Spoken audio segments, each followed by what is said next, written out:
Today on Moving the Chains, Jerel, a very special guest, the new head coach of the Clover Blue Eagles. That's Coach Bennett Swygert. Yeah, it's great catching up with Coach Swygert again. We got to speak with him when he took that Hillcrest job a few years ago, making that transition from college to high school. So now he's settled in. Got a new gig here with the Clover Blue Eagles. So just know he's going to do well. He's successful at Hillcrest. He's been successful everywhere he's been, but it was great to get with him and see what his vision is for the future. For sure. A fun program there at Clover. A lot of talent for sure. So it should be a fun one to watch the next couple of years. Once again, on Moving the Chains today, we've got head coach Bennett Swygert, the Clover Blue Eagles. Get ready for the ultimate South Carolina high school football experience with Moving the Chains. From previews to recaps, we've got you covered. Dive into our expert preview shows, predicting winners and sharing insights. Then join us post-game for the thrilling recaps, exclusive interviews, and highlights you won't find anywhere else. Plus, connect with fellow fans on our Friday night spaces on Twitter/X. No one covers South Carolina high school football like us. Join us at Movin Chains on all social media platforms and visit movinchains.com today. Welcome into Moving the Chains, brought to you by Founders Federal Credit Union. I'm Kevin Thomas alongside Jerel Hendricks. Got a great interview today, a very special guest, the new head coach of the Clover Blue Eagles, Bennett Swygert. Coach, how you doing today? Man, doing great, man. Thank y'all for having me on. I got to tell you, y'all do an amazing job covering high school football. We appreciate that, Coach. We appreciate your time as always. If this is you guys' first time tuning in, be sure to follow us on Facebook, Twitter/X, Instagram, YouTube, and more at Movin Chains. Our website, movinchains.com, and our podcast on Apple, Spotify, Google, and more. Coach Swygert was hired in February. He's been the head coach at Hillcrest for the past 3 seasons, going 26-11. Prior, he spent time at South Carolina State, Newberry College, and Fort Dorchester. Coach, let's start with the transition. What's that been like, going from Greenville over to that Clover area now and getting settled in there with the Blue Eagles? Man, it's been wild. I'm a low country fella. Spent a lot of time in the Midlands as well. And my family and I have landed in a part of the state that we ain't real familiar with, other than knowing that the high school football in this area is tremendous. Coach, let's talk about that background a little bit. You've mentioned you're a low country guy, college, high school, just had your last stop at Hillcrest. But if you don't mind filling in those Clover fans who may not be familiar with you, what you've done to this point and how you become the head coach here. Yeah, no. So I think I'd be remiss if I didn't start with playing at Somerville High School under Coach McKissick and having that opportunity. Finished up and started with Lou Holtz at South Carolina. The wheels fell off with the knees and graduated from Western Carolina under Coach Kent Briggs, who just passed away, unfortunately. And then started my coaching career in high school at Fort Dorchester High School under Steve LaPrade. Had a chance to work with Todd Knight, break in as running back coach the first couple of years, moved on to offensive coordinator for 5, and then with Coach Buddy Pugh in Orangeburg at South Carolina State for 5. And then we landed in Greenville, the Greenville area, I should say, at Hillcrest High School, and that was just a wonderful experience as well. When we got this opportunity, it was too good for the family for us to turn down. Coach, as every good head coach knows, it's all about the staff as well you put around you. You've got a lot of connections, of course, across the state, but how is that staff shaping up? Do you have it fully in place? Or who are some guys you might want to shout out on the program today that are coming along there? Yeah, no, that's a great question. Coach Woolbright and his predecessor, Coach Lane, did a tremendous job with the staff. When I first got hired, our strength coach here is a guy named Orlando Smith. He spent some time, when I say some time, I mean about 20 years in Power 4, Texas Tech, Cincinnati, South Carolina. So there was some crossover between some guys I played with at Carolina. Nashawn Goddard is assistant offensive line coach at LSU. Cedric Williams, GA about the same time at South Carolina when Orlando was there. And they called me and they're like, man, you got Orlando Smith? I'm like, yeah, I don't know. And you see this beautiful facility. And seeing this guy work with our assistant strength coach, assistant head coach, and offensive coordinator, a guy named Tony Cook, who I like to call Mr. Clover. Man, they are exceptional at what they do. And watching these guys build these student athletes and not just like powerlifting, like kind of how I was brought up, building the whole athlete as far as change of direction, speed, power. I mean, they do an exceptional job. And we are going to officially announce our defensive coordinator here for too long. It might be another fellow that's coached in some small college football ranks the past 2 decades. Coach, you mentioned you're not familiar with that part of the stage, so people might not be as familiar with what you like to do schematically. So what do you plan on doing, with defense? I'm sure you'll have a little bit more as that comes out in the coming days with your defensive coordinator announcement. But then on offense, what do you like to do, and will you call that offense? Yeah, no, I'm definitely going to get back to calling the offense. But going back to it, defensively, they've had a good history of playing good defense around here. We're going to stay to pretty much the same scheme, 3 hands. Maybe change the deck up a little bit more as far as blitz and pressures, so on and so forth. But offensively, I try to tell everybody when they ask me, we're going to do kind of what our quarterback can do. I've had the opportunity, to work at all these different levels and with different people and to try to run an offense that looks good on the board that the trigger man can't quite pull off is a challenge, or the personnel may or may not match up. So we're going to kind of always be spread. But I think here at Clover, we're going to have a chance to strike a little bit more balance than just a run heavy or pass heavy kind of deal. And we look to, our goal would be 50-50 that way.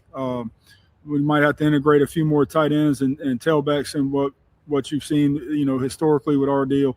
But we're excited. There are definitely some playmakers up here that way, and we're going to try to get them the ball in different ways. You mentioned it earlier, Coach, the guys you've been around is really a who's who in the coaching ranks. Coach Pugh and Coach Holtz and yes. Coach LaPrade and Coach McKissick. I mean, there's some big-time guys you've been a part of their staffs there. Is this something where you try to, pick a little bit from each person, or was there one really that, really molded you into the kind of coach you are now, or, some guy that you can look at now to kind of learn more things from? Kevin, that's a great question, and I'll definitely not like a name dropper type. You can imagine Lou Holtz's staff. Right, you got guys like Charlie Strong, his own son Skip Holtz, Joker Phillips. But when we got to Western, there are guys like Matt Rule, Jeff Collins, Clayton White was on that staff. My teammate at the time was a fellow named Fran Brown, head coach of Syracuse. So I would say that you take bits and pieces of everybody. But the one thing I learned from those guys is ultimately you have to be yourself, right? And so to try to force that and say, man, I'm gonna be like Coach Rule or like Coach Skip Holtz or like Coach Clayton White, or I'm gonna try to act like Fran now. I think that's a little bit outside my own character, and we're just gonna kind of coach our personality. But at the same time, what they all held in common was they wanted what was best for the whole student athlete and not just necessarily a football player. Still have relationships with a lot of those guys, obviously, and just pouring into our young men. Coach Swag, love having you on the program, but if you can hook up that Fran Brown interview with us, we would love to have that one. No doubt. Getting back into it, you mentioned you got some playmakers there, and I know the way you like to call offense, that's going to be a heavy emphasis on those playmakers. Who are some special players on both sides that you've noticed, so far in the spring and summer workouts that you think could make big contributions to the team this year? Well, so first and foremost, let me say this. This has always been a single district school district or single school district. Top 5 in population. There's a new guy in town, so to speak, with Lake Wiley. So that's cutting our population some, dropping down to 4A. So a lot of our guys are going to, not necessarily play both ways the whole time, but have to learn offensive and defensive assignments that way. When I first got here, I looked at the running back room and thought it was very stout. We got a returner named Grady Stone. You might know he's been banged up. He was banged up a good bit last year. Probably didn't have the season he wanted, but I remember the kid back in 2023 against Hillcrest where he went for 150 at half. And he was totally unknown at the time. His older brother was actually a starting running back. We're gonna try to move him out to flex position. There's another kid named KT Starr that we're gonna move to the slot. Right now, KT, talking about different assignments. I think KT this summer, just in 707s, lined up at safety, at nickel, at corner, at slot, at running back, and maybe you might see him in some wildcat situations. But beyond that, the offensive line is a really older returning group. I would be remiss without shouting them out. I told our offensive line coaches I haven't seen a group like that in high school football. When we talk about going through spring ball that plays as well cohesively together, because that offensive line really has to work like one. Right. So, having a 1-star tackle, a 1-star guard is great, but we have a really good unit, and we're looking forward to it. A lot of young guys that could play a part. And in our 7-on-7 deal, there wasn't necessarily, that was the most encouraging thing is there wasn't necessarily one guy that was dominant. It was more of a group of them. But but it's all going to start and finish with a young man named Aaron Sheely. He when I got here, they said his nickname was Juicy. I said, man, I don't know if I can call an 18-year-old boy Juice. So he goes by Juice. He is top shelf. His learned offense. There are some situations where we turn him loose to call plays himself, and he's really taken hold of this deal, and really look forward to seeing him kind of spread it around.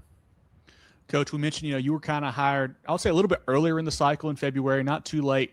How helpful was that for you to be able to get on campus early and get to meet those kids early, and then go through a full spring practice with them as well?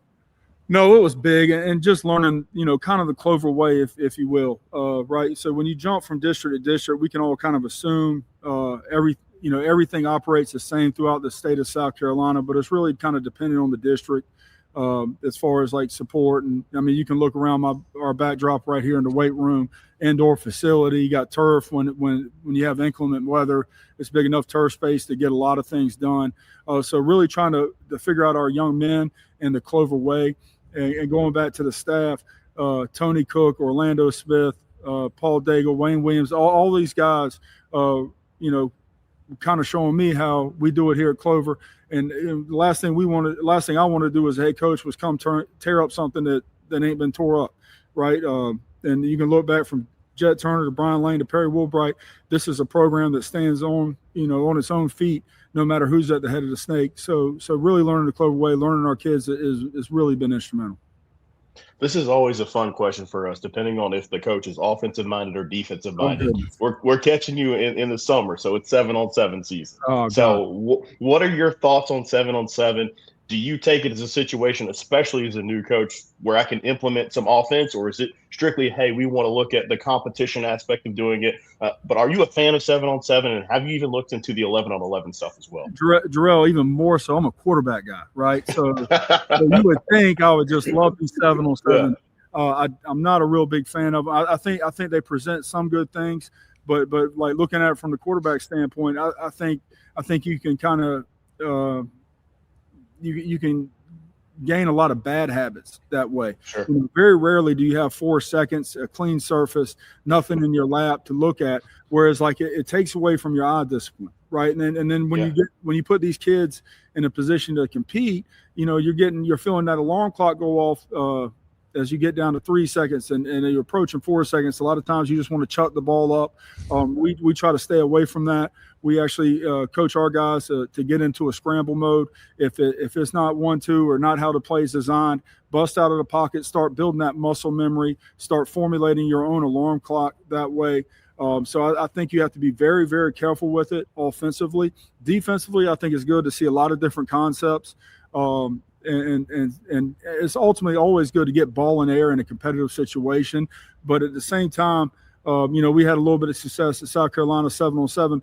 We don't need to use that as a benchmark for what our season is going to look like, right? Football is an entirely different game than what you see on 7-on-7. To me, that flag football is entirely different than a real football game.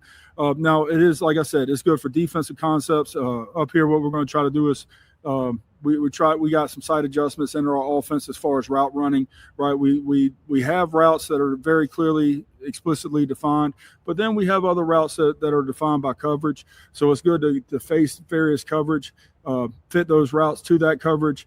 And then the best one, I think University of South Carolina does an above average job of running. To me, it's the best 7-on-7 that I've been to or even know about, because you actually get film from that, and now we can use that as a coaching tool, right? We can, and that's the best way to stay away from those bad habits. I think the 7-on-7 can ingrain in you, especially at the quarterback position. Coach, we mentioned you've been through spring ball, you've been through some of summer now, a little bit of 7-on-7 stuff. What have you learned about this group that makes you excited for this season? Man, they're blue collar. The Coach Orlando goes back to that strength staff and Orlando Smith and Tony Cook.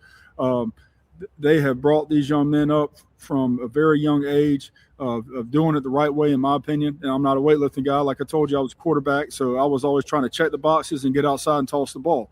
But our guys know exactly what is expected of them. They come to work. So that's definitely been the most impressive thing.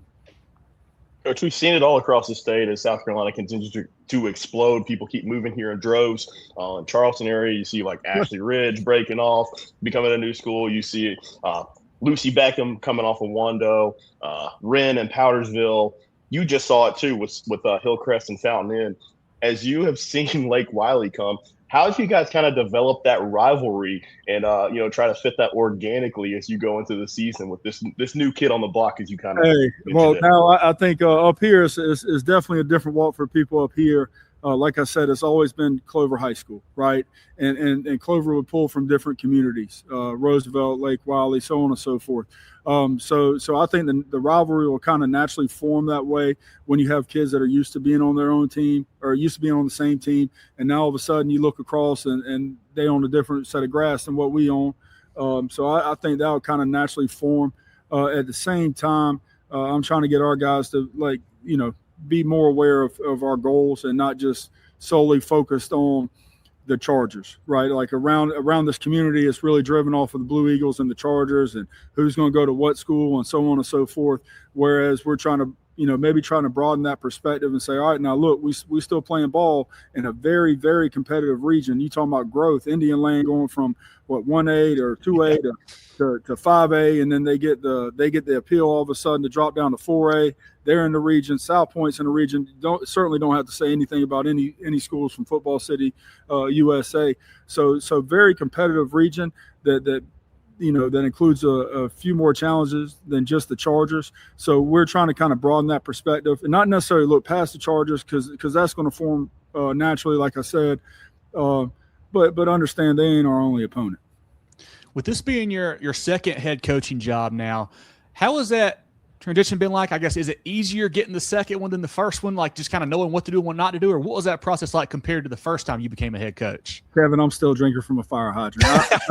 Like I told you, I think I told you on the first interview, man, I really had, as far as like writing, goals and dream boards and all that kind of stuff, I never really had an inclination to be a head coach.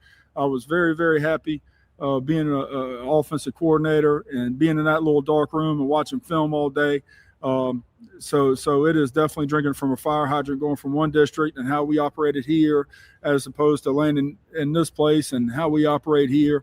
So you always, at least to me, I'm always I find myself questioning myself, am I doing the right things? Are we working them too hard?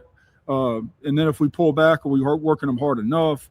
So on and so forth. So I think anybody that really cares about what they do when they go lay down at night, you kind of not necessarily, I shouldn't say question yourself, but you're always thinking, what's the best way, right? And just because we have this beautiful facility here, you don't necessarily want to run an air conditioner as soon as it gets hot, right? So we had our first day in the air conditioner last week.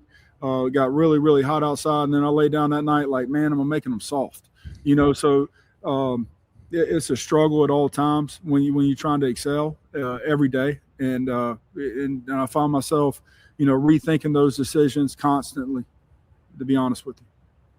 Coach, this is a program of the solid foundation. You just rattled off, some of the great coaches they've just had. I mean, Coach Woolbright, we caught up with him a couple of weeks ago. He did a fantastic job there as well. But last year, we talked to him. They had some tough losses, some one-point losses, things like that. What is something you identified like, hey, to put your stamp on this thing and like really help this program get over the hump that you kind of identified so far? Well, I don't know if it's anything, necessarily I'll do. I think something, we can do better as players is maybe throwing the ball a little bit more efficiently. And to that note, I don't mean throwing it more or, throwing for more yardage and so on and so forth. Like I said, we want to try to seek a balance. And anytime you get in that tight red, it gets really tough. The space is limited. So maybe trying to have a little bit more explosive plays in the pass game, I should say, is something that I think we could do to really help us. It's a proud program there, a proud community. Really, they love their football. How they embrace you and your families? You've kind of come in there and started to get rolling there at the Blue Eagles. Man, it's been wonderful. My wife absolutely loves it here. My little girls absolutely love it here. They have totally embraced us that way, and have made us feel like one of their own. Even though we know we still visitors, and we walk hand in hand. And like I said, trying to do it the Clover Way. But this community up here, this area up here is really special part of the state. And like I told you, Kevin, I didn't know much about, right? I've recruited out almost every area in the state except for the Rock Hill, York area. As the closer I got, I started looking at these schools up here. I'm like, oh goodness, Rock Hill School District's up here, Fort Mill School District's up here, Clover's up here, York's up here, obviously. So it's been nice for me to learn a part of the state that frankly I didn't know a lot about. Everyday life means everyday expenses. Spend smarter with the Founders Federal Credit Union credit card, offering you low rates and big rewards where it matters most. Enjoy all the benefits of saving while using your Founders Essential MasterCard. Make every swipe and tap count with smart rates, big rewards on select cards, and no balance transfer or annual fees. Because your money should go where you want it to. That's the power of Founders Federal Credit Union. Apply today at foundersfcu.com. Relax. You're with Founders. Couple easier ones for you, Coach, before we let you go today. On a home game, on in your office, on the away game, on the bus. What's on your playlist as you get ready to take the field on Fridays? Man, I have a wide variety of playlists, and strangely enough, talking with a young kid today, and he said his favorite two artists were Morgan Wallen and Drake. Okay. I think we're kind of similar that way. Maybe a little Baby in there. Okay. Some 90s guys, as a 80s baby and growing up in the 90s, Jay-Z might sneak in there as well. Hey, Reasonable Doubt, I think, just hit 30 today or yesterday. So that's crazy. That's how you know we're getting old, Jerel. Don't remind me. I look in the mirror every day. This one's coming. Kevin and I, foodies. You watch the videos. We're slamming hot dogs before every game. So you've been there a few months now. What are some restaurants you've identified in the community that we should hit up if we come check out a game on Friday night? All right. So I can tell you this with a certain amount of certainty here. When I brought my dad came up here and visited, we went out to Courtney's. It's a little down the street, little restaurant with a little brewery in the back, and every once in a while they have live music and such. If you come to Clover, you got to come check out Courtney's. Perfect. Yeah. We'll put it on a list. Put it on the list, Coach. Well, last one for you. Still obviously kind of early in the off season, but do you have any goals set for this 2026 campaign for the Blue Eagles? No, really don't. Don't know what to expect. Haven't we talk about experience as a head coach. Haven't even been in 4A level yet. So really don't know what to expect other than come work hard every day and try to stack days that way. That to me, that's football, right? Is every day it brings its own challenges, and as long as we try to maximize each day, when you look up at the calendar when it's all said and done, I think we'll be better off than if we had some extreme long-term plans. Right now, we're just sending our boys home. We'll see them July 6th again, and so we're just trying to win July 6th. Well, this has been great. I want everyone to go follow Coach Swygert and the Blue Eagles program on social media. They do a great job updating things about their program and their kids. Certainly follow them on there. Like I mentioned, follow us on every platform at movingchains.com. Our podcast on Apple, Spotify, Google, and more. Moving the Chains brought to you by Founders Federal Credit Union. Jerel, anything else for Coach? Let him go today. Coach Swag, thanks for coming on. We really appreciate it. You've always been gracious to our program. Again, appreciate the kind words that you had for us to start the show off. Definitely love what you've been able to do throughout your career, keeping up with it. They did some great things at Hillcrest. Know you're going to do some great things here. I know that community is going to be, interested to see you slinging the ball around there. It's going to be something that they've probably never seen before. So, but it's going to be really fun, and seeing that rivalry develop between Lake Wild is going to be great as well. But stay healthy. You guys have a great season, and we'll certainly catch up with you. Thank you, gentlemen. Appreciate you, Coach. Look forward to stopping by practice your game and get to see you soon. And best of luck. All right. Yes, sir. Thank you, guys.